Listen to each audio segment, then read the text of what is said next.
Welcome to the lecture of Power System Operation and Control. Myself, Professor Gaurang C. Patel from Mahatma Gandhi Institute of Technical Education and Research Center, Navsari. Students, today we are going to study about the power system deregulation and restructuring, which is your chapter number 6. Okay.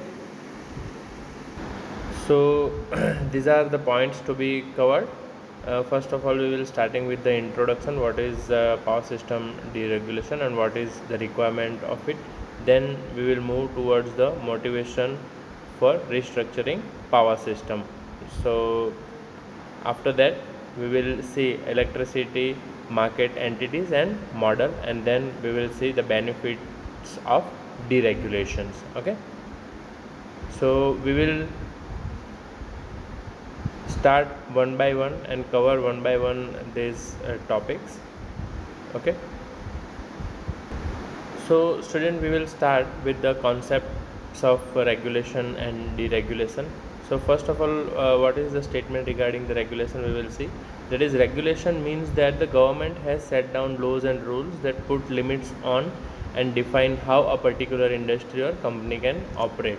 Okay, so there is a very simple definition that government will decide what will be the rules for the company and how the company will be operated. So that is the regulation. Now nearly all industries in all nations are regulated to some extent, and very competitive businesses such as auto manufacturing, airlines and banking are all heavily regulated. Okay, so all those reg- bodies are regulated by the government rules. So this is the basic definition of regulation. Okay, and what is the definition of deregulation? That is, deregulation in power industry is a restructuring of the rules and economic incentives that government set up to control and drive the electric power industry. Okay, so basically हम यहाँ पे क्या समझ सकते हैं कि भाई what is regulation and what is deregulation. Regulation that means that particular body or particular industry should be follow the government rules. उन्हें गवर्नमेंट रूल्स को फॉलो करके चलना है. Okay, and deregulation that means they government can modify these rules for that betterment or for the improvement of the system. Okay, so over here we can see that the deregulation of power system, that means the main purpose of restructuring in power system is to allow competition at various levels wherever it is possible and to create market conditions in the industry which are seen as necessary to reduce cost of energy production and distribution, eliminate certain inefficiencies and increase customer choice. That means कि भाई हम restructuring का main motive क्या है कि company को अच्छी तरह से ऑपरेट किया जाए, जो भी इसके कस्टमर है, जो भी हमारे कस्टमर्स हैं, उनको रिलायबल प्राइस पे और कॉस्ट इफ़ेक्टिव प्राइस पे हम उनको इलेक्ट्रिसिटी प्रोड्यूस कर सकें, ऐसी कुछ हम व्यवस्था कर सकें, उसे हम उस टाइप के रूल्स को हम डीरेगुलेशन कह सकते हैं. Okay, and one of the major steps in the restructuring process of the power industry has been the separation of transmission activities from the electricity generation activities. So before days, in old days, what happened, that is, all the electricity setup, that means all the power system is regulated by one single body, and that is operated by the government. But then after they will realize that it is the very tedious process and this should be modified. So that's why right now in nowadays what happened, generation of electricity and transmission of electricity will going to be handled by different entities. Okay, so the subsequent step was to introduce competition in generation activities either through the creation of power pools, provision of direct bilateral transaction or bidding in the spot markets. Based on his generating companies may enter into contracts to supply the generated power to the power dealers, distributors or bulk consumers in a pool in which the power brokers and customers also participate. So the buyers can bid for the demands along with the willingness to pay in a power exchange market. Okay, so what it will be say, that is, that restructuring will create the competitions in the market. So इससे क्या फ़ायदा हुआ कि भाई जो भी companies जो electricity produce कर रही है, जो इलेक्ट्रिसिटी ट्रांसमिट कर रही है, वो अपने कस्टमर का ज़्यादा ख्याल रखने लगी है कि भाई हम उसके सही वक्त पे पूरी इलेक्ट्रिसिटी दे, 24 आवर्स रिलायबली पावर सप्लाई उन्हें प्रोवाइड करें। तो ये सब चीज़ें पहले से ज़्यादा बेहतर हो सकी है due to the provision of deregulation. Okay, the next statement it is says one of the major steps in the restructuring process of the power industry has been the separation of transmission activities from the electricity generation activities. Okay, so the power generation and trading become free from the conventional regulation and become competitive. Restructured power market is also popularly known as deregulation, regulated market, open power market, competitive power market, vertically unbundled power system, open access, etc. So these are the names that the deregulation are going to be known after the deregulation is occur. So basically ये एक चीज़ क्या कहना चाहती है deregulation से हिसाब से जो भी रिलायबिलिटी है उसमें बढ़ोतरी हुई है, जिससे सीधा फ़ायदा कस्टमर्स को पहुंच सका है कि और उन्हें जो भी नए अपडेट्स है वो इजीली मिल जाते हैं। So after this deregulation that will be also known as regulated market, open power market, competitive power market, vertically unbundled power system, open access, etc. Okay, so first of all we will start with a vertically integrated utility. Okay, so the vertically integrated utility can be explained as, so we will start with this vertically integrated utility, that is electric power supply chains has three links. Basically we know that it is the generation, transmission and distribution. So for the generation, generators are electric power stations that produce electricity by various means, including the burning of fossil fuels and harnessing kinetic energy of water and wind and nuclear fission. So these are the ways that electricity can be produced. Then various generators which are often located large distance from consumption centers connect to a high voltage transmission networks. So closer to the point of consumption, the transmission network is connected through a series of step-up transformer to a lower voltage distribution network.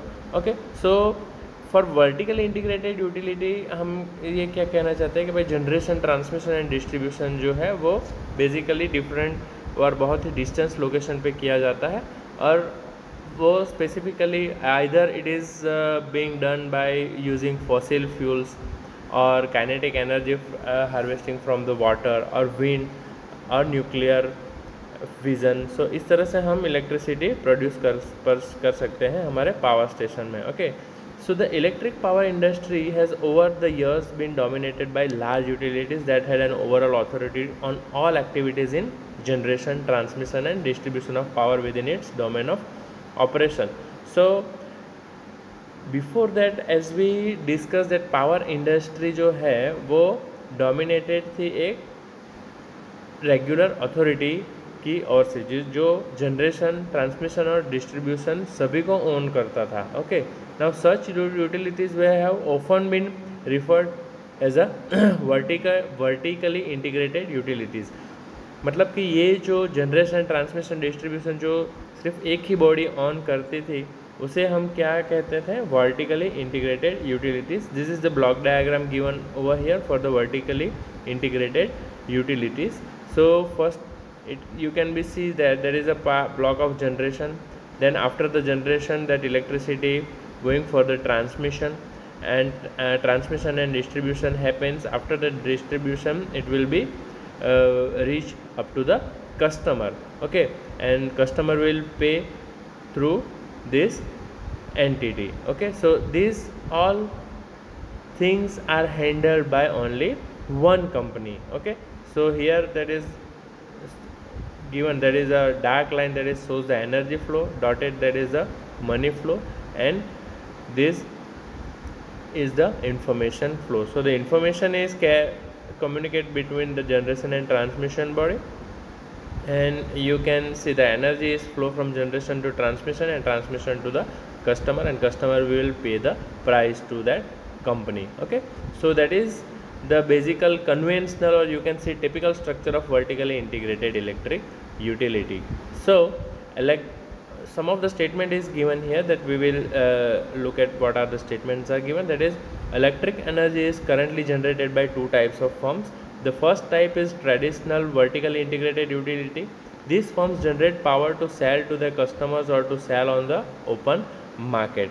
And the second type is the non-utility generator, also called an independent power producer or merchant generator. These firms typically do not have any customers who consumes electricity. They simply generate power and sell it to utilities that do have customers. So right now in nowadays two kind of generation is going to be happen. That is one that is a vertically integrated, that what I have shown to you with through this block diagram, that is a vertically integrated utility. And second one, that is the non-utility generator, or you can say it is a independent power producer, that is IPP, जो अपने खुद का power generate करते हैं. Power generate करने के बाद वो अपने कस्टमर्स को ही सीधा सेल करते हैं. उनके पास फिक्स्ड कस्टमर्स होते हैं जो वो इलेक्ट्रिसिटी जनरेट करते हैं, उसे वो खरीद लेते हैं. So that is the independent, it can be so known as a independent power producers. Okay, now the utilities being vertically integrated, it was often difficult to segregate the cost incurred in generation, transmission or distribution. So what it want to say, that if only one company is going to be functioning all those functions, that is generation, transmission and distribution, the main problem is occurred which part is cost how much. That means भाई generation की कितनी cost हो रही है, transmission की कितनी cost हो रही है, डिस्ट्रीब्यूशन में हमें कितनी लागत आ रही है, वो हमें सेपरेटली या इंडिविजुअली पता नहीं चलता है यहाँ पे. So that was the main difficult task. Okay, so therefore the utilities often charge their customers on an average tariff rate, because उन्हें इंडिविजुअल टैरिफ कि कौन सी बॉडी कितना कंज्यूम कर रही है, कितना कॉस्ट ले रही है, वो तो उन्हें पता नहीं है. तो फिर वो एक एवरेज टैरिफ निकालते हैं और उनके हिसाब से उनके कस्टमर्स को चार्ज करते हैं. Okay, so what happen, the price setting was done by an external agency and often involve consideration other than economics. Okay, now the vertically integrated utility links the information flow existed only between the generators and the transmission system. And further we can see the basic objective of the operator in such vertically integrated utilities would be to minimize the total system cost while satisfying all associated system constraints. Apart from operational issues, such vertically integrated utilities also had a centralized system of planning for the long term. So what it want to say, so we will see it, what is the basic objective of the operator and such vertically integrated utilities. It would be the main objective of it, that is to minimize the total system cost. Okay, so while satisfying all associated system constraints, सारे system का सब कुछ उनको जायज़ा लेके overall cost को कम करना उनका ऑब्जेक्टिव रहता है. ओके, और apart from operational issues, such vertically integrated utilities also had a centralized system of planning for the long time. तो एक ही बॉडी गवर्न करती है, तो उनके पास एक सेंट्रलाइज सिस्टम होती है जो फ्यूचर का भी पूरा प्लान करके चलती है. ओके, कि भाई हमें कितना एक्सपांड करनी है, हमें और कितने कस्टमर्स और कितने जो इलेक्ट्रिकल यूज़र्स है उसे पावर प्रोवाइड करना है. तो वो पावर प्रोवाइड करने के लिए हमें दूसरे पावर जनरेशन के कौन से सोर्स हम यूज़ करेंगे, कहाँ पे हम जनरेशन साइट डिसाइड करेंगे. So all those long term planning has been done in a one particular center for the vertically integrated utilities. Okay, so these things are given over here, that is all activities such as long term generation, I just told you that, and transmission expansion planning, कि भाई transmission को और आगे कितने length तक ले जाना है, कितने किलोमीटर की और लंबी ट्रांसमिशन लाइंस हमें चाहिए. Then all those things, all those decisions are taken by the centralized system. Okay, then also they includes the medium term planning activities such as maintenance, production and fuel scheduling were coordinated centrally. Now in a competitive market for electricity, IPPs are likely to be financially successful only if they can produce power at cost lower than prevailing market prices or below the cost that the utility charges. Now what it want to say, जो कि हम private providers हैं हमारे, वो तभी अपना business कर सकेंगे जब वो अपनी इलेक्ट्रिसिटी जो है वो एग्जिस्टिंग इलेक्ट्रिसिटी मार्केट है उससे कम प्राइस में सेल करें। मतलब कि जो प्राइवेट ओनर है उन्हें या तो जो मेन गवर्नमेंट ओनर है उससे कम प्राइस में सेल करनी पड़ेगी या फिर सेम प्राइस में सेल करनी पड़ेगी और रिलायबिलिटी देनी पड़ेगी, तो ही वो कंपटीशन में मार्केट में चल सकेंगे। Okay, now the electricity restructuring has changed the utility business model substantially in areas of the power system.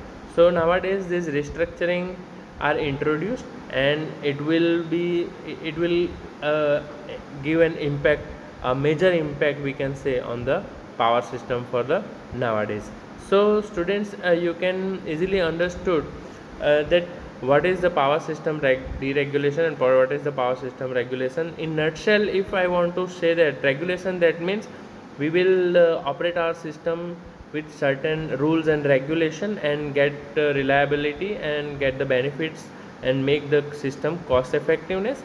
And deregulation, that means whatever the problems occurred in the existing system, we can make some correction with analyzing the system, and after making correction we will analyze that how much it is effective, the new regulation system. So basically deregulation nowadays, it will give a big impact in our power system.